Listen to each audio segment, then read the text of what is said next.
Hola, yo soy Fernanda Chapa Morales y hoy te voy a explicar un poco sobre la antropometría y la ergonomía. Y bueno, comenzaré por darte unas definiciones sobre fisioterapia. La fisioterapia va a ser el arte y la esencia del tratamiento físico por medio del ejercicio terapéutico, el calor, el frío, el agua, la electricidad y el masaje. Según la OMS, va a tener como finalidad aliviar el dolor, aumentar la circulación, prevenir y corregir la disfunción, ayudar a la máxima recuperación de fuerza, movilidad, coordinación, entre otros.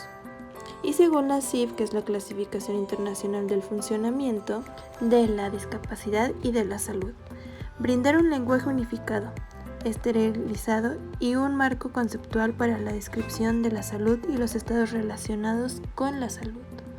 Antecedentes de la antropometría. Para empezar, te daré una pequeña definición de lo que es la antropometría. Y va a ser la ciencia que estudia las medidas del humano, establece diferencias entre individuos, grupos, entre otros. El origen griego es antropos, que significa hombre, metrón, medida, y cualidad, y su clasificación de la antropometría va a ser estructural y funcional. Estructural son las medidas de cabeza, tronco y extremidades, y funcional todas las medidas en movimiento. Y bueno, la antropometría empieza a dar antecedentes desde 1401 al 500. Esto, Vitruvio, el canon romano, empezó con un tratado de proporciones, que se decía que el cuerpo se dividía primero en 7 cabezas, que la altura del cuerpo humano era la misma que 7 cabezas. Después se reconoció o se descubrió que no eran 7 sino 8. Entonces ahora eran 8 cabezas lo que medía el cuerpo humano. Y bueno, ahora en el siglo XV, Semino Cennini descubre que la altura del hombre es igual a la anchura de los brazos extendidos, y esto lo explica en su libro que se llama El Libro del Arte.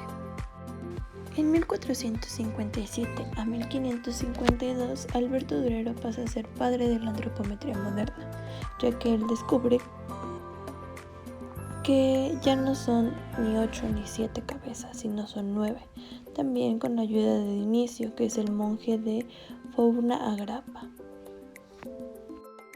A finales del siglo XV llega Leonardo da Vinci y elabora esta imagen, pues ya con los principios clásicos y las proporciones humanas, pues Vitruvio le pone este nombre.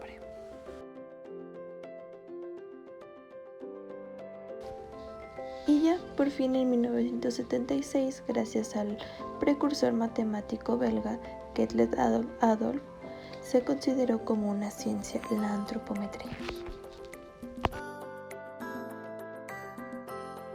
Y bien, ahora con los antecedentes de la ergonomía, también te daré una definición de ella.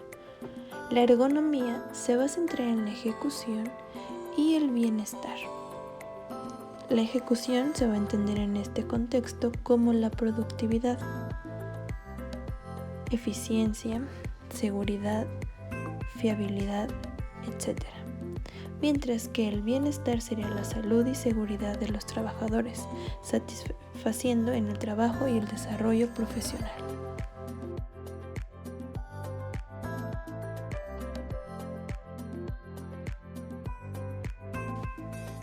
Bueno, en el año 200 el hombre empieza a diferenciarse de los animales. Esto ocurre cuando ellos empiezan a elaborar sus propios instrumentos de trabajo.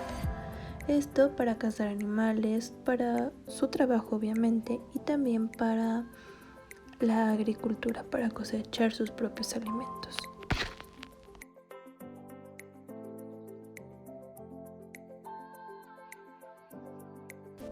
Y bueno, ahora en el siglo V llegan los principios de la ergonomía, todo gracias a Hipócrates. Hipócrates fue un médico muy reconocido en cirugía.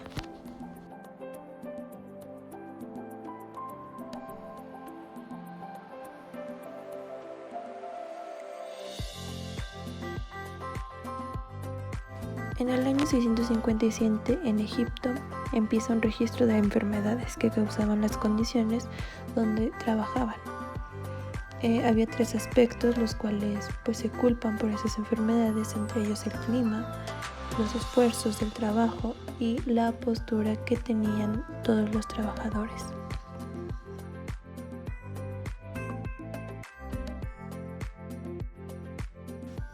Luego en Roma en el año 753 pues ya se le empezaba a exigir a los patrones tener en cuenta la seguridad de sus trabajadores. Todo esto iba a incluir pues el cuidado de cada uno de ellos en su ambiente laboral, ya que pues antes no se tomaba en cuenta todo eso y todos los efectos que tenía el no tener una seguridad en el entorno laboral.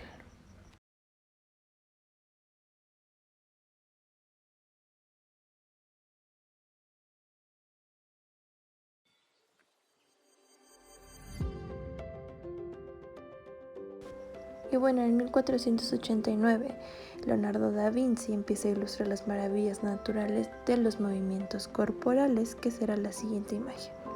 Esto es gracias a todos los textos que Vitruvio ha recaudado, y así también se le conoce a esta imagen. Esto pues va a dar origen a la biomecánica, que pues es principal, es algo esencial en la antropometría y en la ergonomía. Y bien, en 1633, Bernardino Ramazzini, un médico fundador de la medicina del trabajo, pues hace una lista de todas las enfermedades que adquieren los trabajadores en su ambiente laboral, y lo que hace es una lista de medidas de protección que cada trabajador debe tener dependiendo de su ambiente laboral.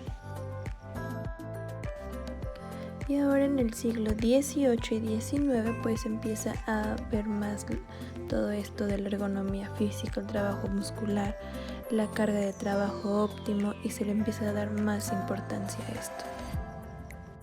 Y bueno, en la Segunda Guerra Mundial empieza a llegar nueva información, nueva tecnología, empiezan a desarrollarse más armas, empiezan a desarrollarse máquinas complejas, entonces esto se le exigía más a los trabajadores, a lo que buscaron pues nuevas técnicas, nuevos estudios para adaptarse a las nuevas condiciones. Y bueno, ya después de todos los conocimientos previos de la ergonomía, en el siglo XX, agencias del gobierno y universidades privadas, tanto compañías, pues empiezan a darse cuenta que estar en un buen ambiente laboral y que tengan las medidas de protección cada uno de sus trabajadores, va a haber un mejor rendimiento de ellos. Es por eso que empiezan a optar por tener buenas sillas, tener buenos escritorios, para que ninguno de sus trabajadores pues se lesione o se enferme y eso pues tenga repercusiones en sus trabajos.